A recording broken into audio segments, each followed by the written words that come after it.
Straits brings legal and business insights at the intersection of the shipping and energy sectors. This podcast series offers trends, developments, challenges, and topics of interest from Reed Smith litigation, regulatory, and finance lawyers across our network of global offices. If you have any questions about the topics discussed on this podcast, please do contact our speakers. Hey everyone, welcome back to Trading Straits. I'm Mike Lowell, an international trade partner here at Reed Smith. We know companies are grappling with how best to respond to tariffs, and considering price and supply chain adjustments are often part of that process. With antitrust enforcers scrutinizing competitor conduct, partnering with our antitrust and competition team to chair a two-part series where we'll be discussing the practical impact of recent developments and key priorities for in-house counsel. For our first episode, we are going to explore the various antitrust risks that companies face related to tariffs and briefly touch on what might be coming down the track on tariffs. I'm joined by Justin Angotti from our trade team, Ed Schwartz and Michaela Westrup from our antitrust competition team. Ed and Michaela, Justin, would you all like to introduce yourself? Yeah, sure. Thank you, Mike. This is Ed Schwartz. I'm an antitrust and litigation partner based in the Reed Smith, Washington, D.C.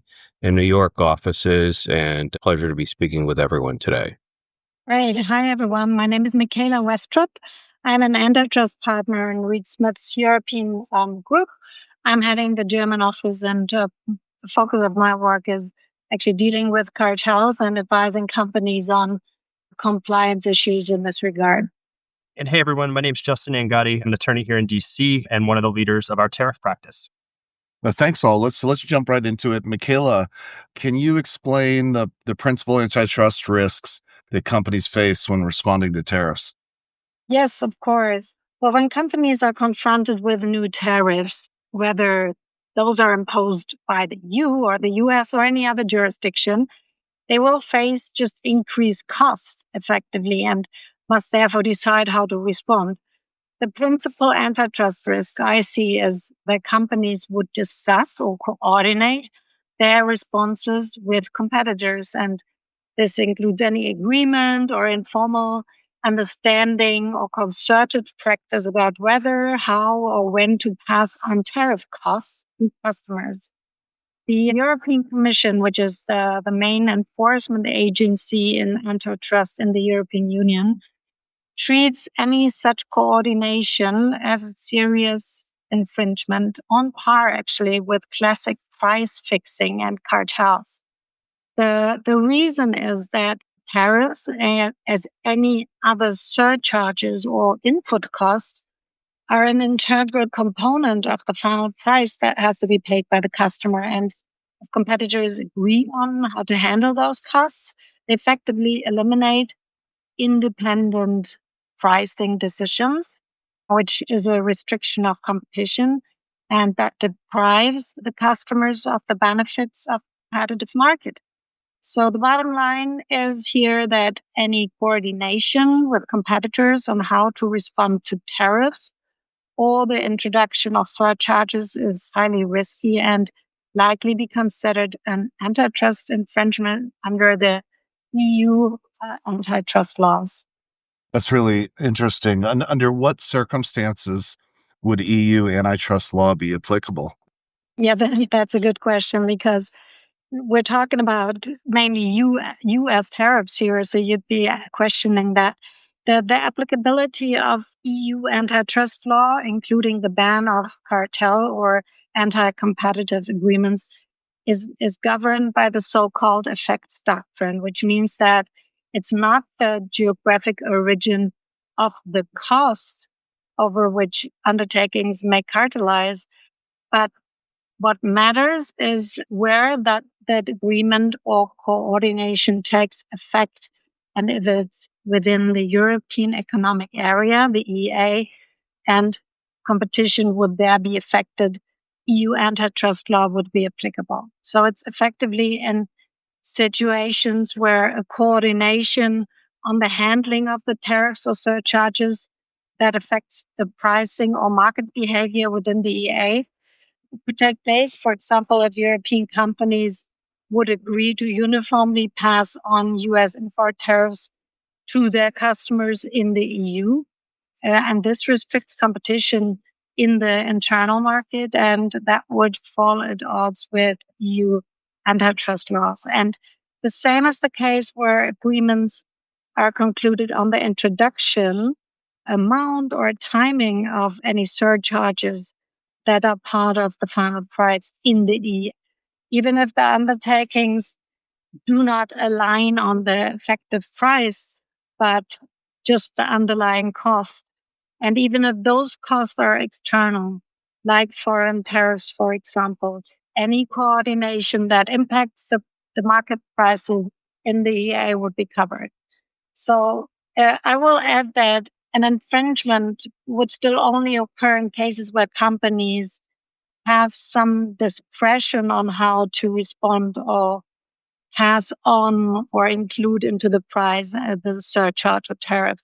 If companies can't independently decide that, be it for regulatory reasons, for example, if the law asks them to pass on certain costs to customers, there's no competitive discretion, and therefore competition wouldn't be impaired by any such agreement. Ed, can I pull you in to talk a little bit about the view from what's the United States? Yeah, sure, Mike. So the U.S. enforcement risks are real and very substantial. So, I think as most of the listeners know, that the risks arise under Sherman Act Section 1, which broadly prohibits all agreements in restraint of trade. And that's the statutory provision under which price fixing conspiracies are prosecuted, under which private claims are brought. Typically, the Department of Justice enforces Section 1 against those who are engaged in a cartel or price-fixing conspiracy criminally. Criminal investigation, indictments, and that is a very real risk that companies face.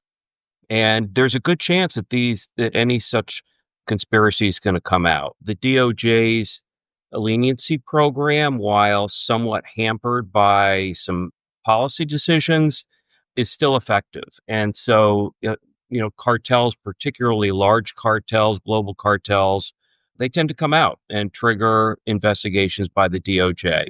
I think it's also important to bear in mind, Mike, that particularly with respect to consumer products, the agencies, including the DOJ, can be quick to open an investigation into possible pricing collusion, even when market factors and independent decision-making can readily explain price increases across a market.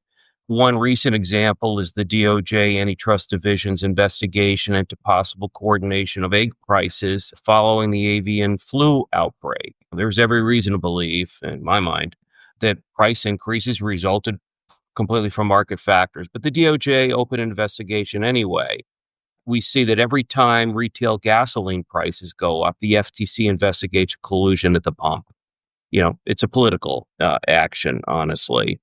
So that's from the government prosecution side. And then you've got potential class actions. And once the existence of an investigation or even before an investigation becomes public, we see the plaintiff's lawyers swoop in and file class actions against those suspected of price fixing. And these class actions are extremely expensive to defend, and the consequences can be devastating. I'll just cite one example of where we saw market factors, changes in a market, impact suppliers in a market similarly, resulting in not just U.S. but global enforcement actions and class actions. And that was the fuel surcharges that were imposed by air cargo carriers and ultimately other industries in the early 2000s.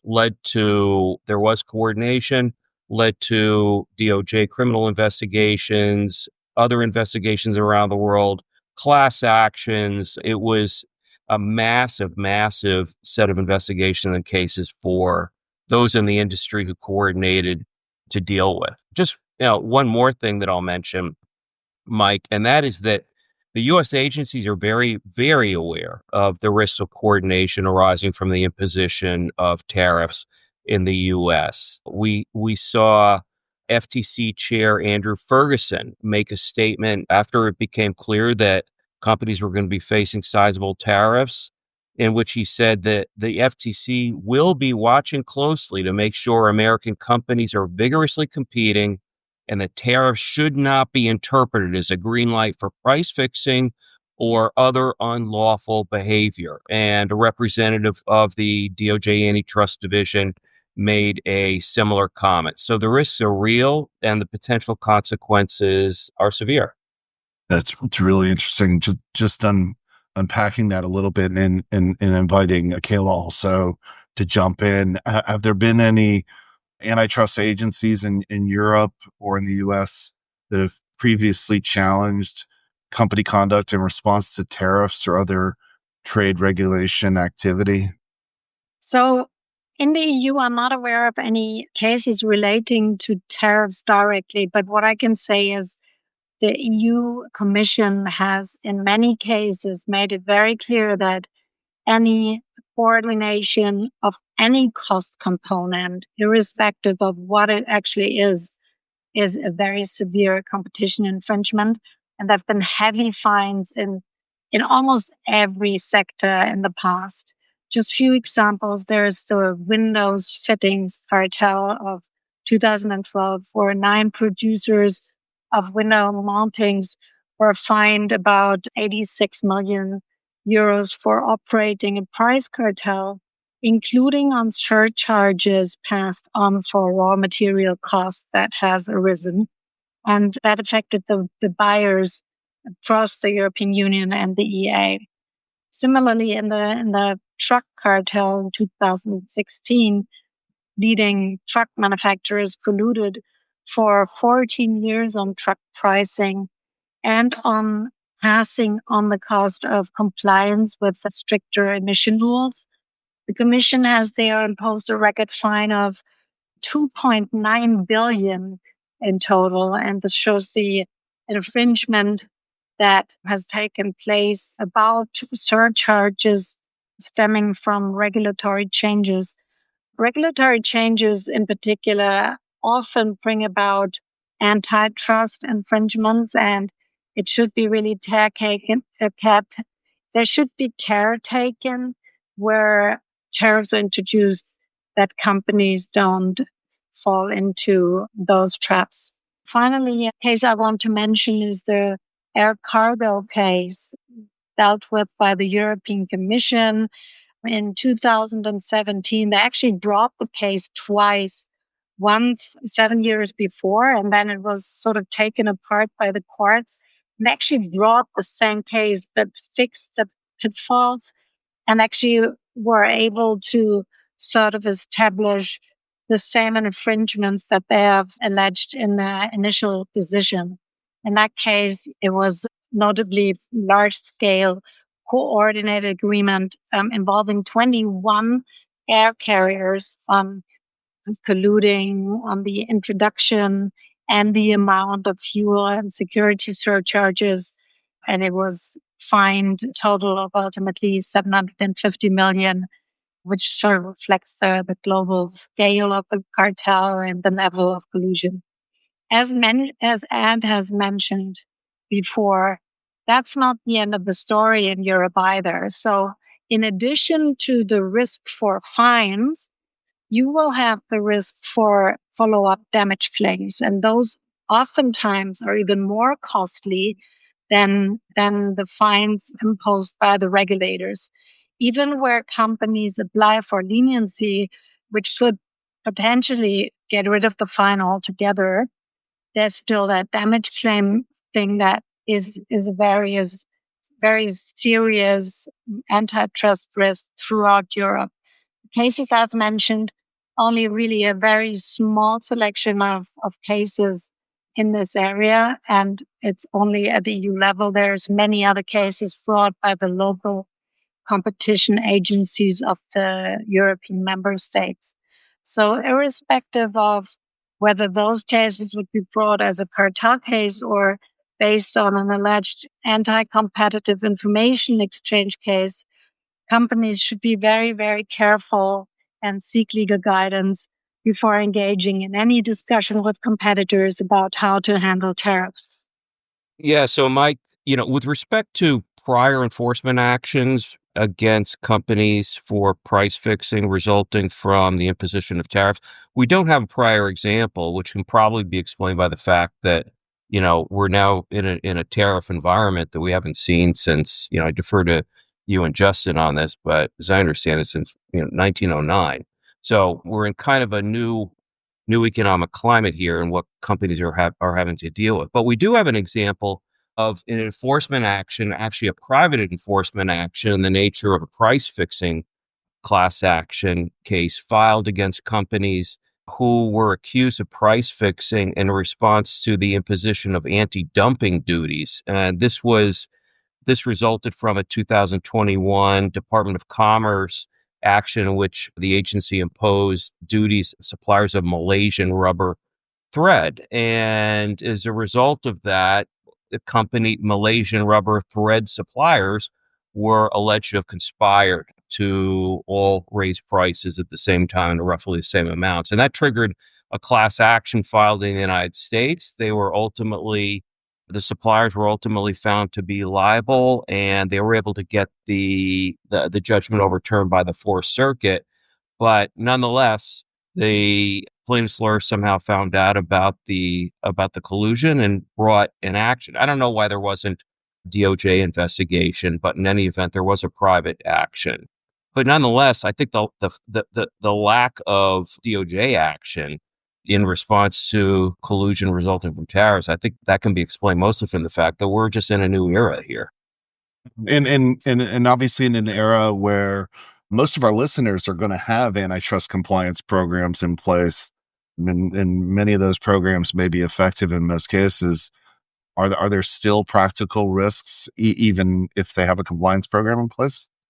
In my mind, there are, and I think the risks are twofold. One, look, we all know that when companies enter under severe economic pressure, that there can be temptations for even rogue employees to cut corners, and that is not infrequently how price fixing conspiracies start. It doesn't start from the top; starts from someone below the top. And so that can happen.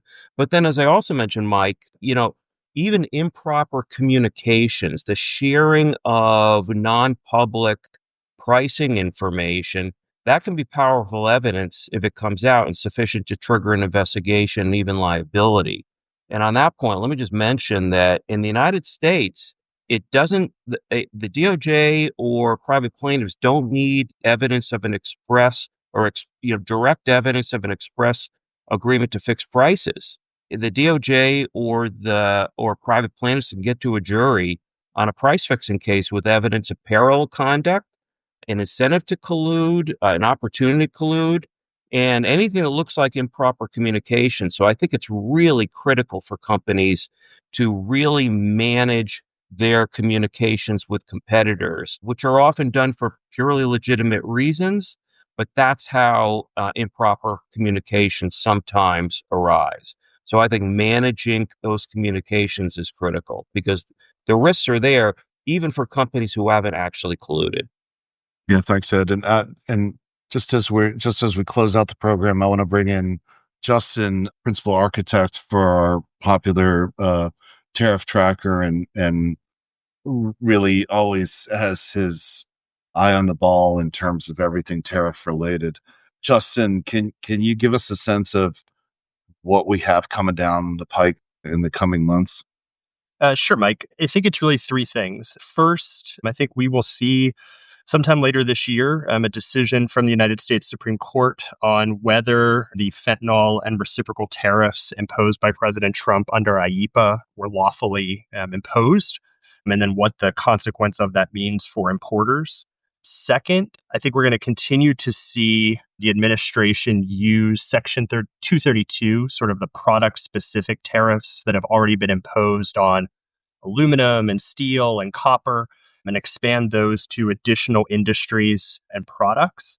And the last is continued fluctuation. It seemingly tariffs have settled for the moment, but there are two things that I think will really drive changes in the coming months. The first is the administration continues to negotiate with countries around the world. And so countries with country-specific reciprocal tariff rates may see those rates lowered. as they reach trade deals with the US. And the second is an example we see from countries like India and Brazil, where the United States is now using tariffs as another foreign policy tool in reacting to what are perceived to be national security threats to the United States, much like we have with secondary sanctions threats. And so as the world and the geopolitical sphere continues to evolve, folks need to continue to watch how the U.S. uses tariffs in reacting to that. And as you mentioned, we're tracking all of that on our tariff tracker Monday through Friday. So you can always check there for the latest. Yeah, thanks, Justin. That's really helpful. And I think it demonstrates that the risks that Ed and Michaela have been talking about are going to continue to be and potentially get even increased in severity over the coming months and the balance of the year. I want to thank you very much, Justin, and thank you, Ed and Michaela, for today's episode, and all of our listeners for tuning in. For part 2 of this session, we're going to bring in additional members of our trade and antitrust and competition team to continue the discussion on practical steps that companies can take to mitigate antitrust risks when responding to tariffs. And we hope you can join us. Thank you. Trading Straits is a Reed Smith production. Our producers are Allie McCardle and Shannon Ryan. For more information about Reed Smith's energy and natural resources or transportation practices, please email tradingstraits@reedsmith.com.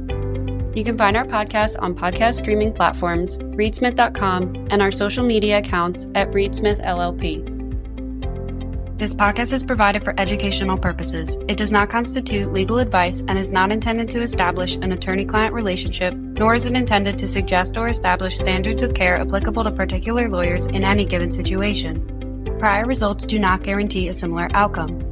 Any views, opinions, or comments made by any external guest speaker are not to be attributed to Reed Smith LLP or its individual lawyers. All rights reserved.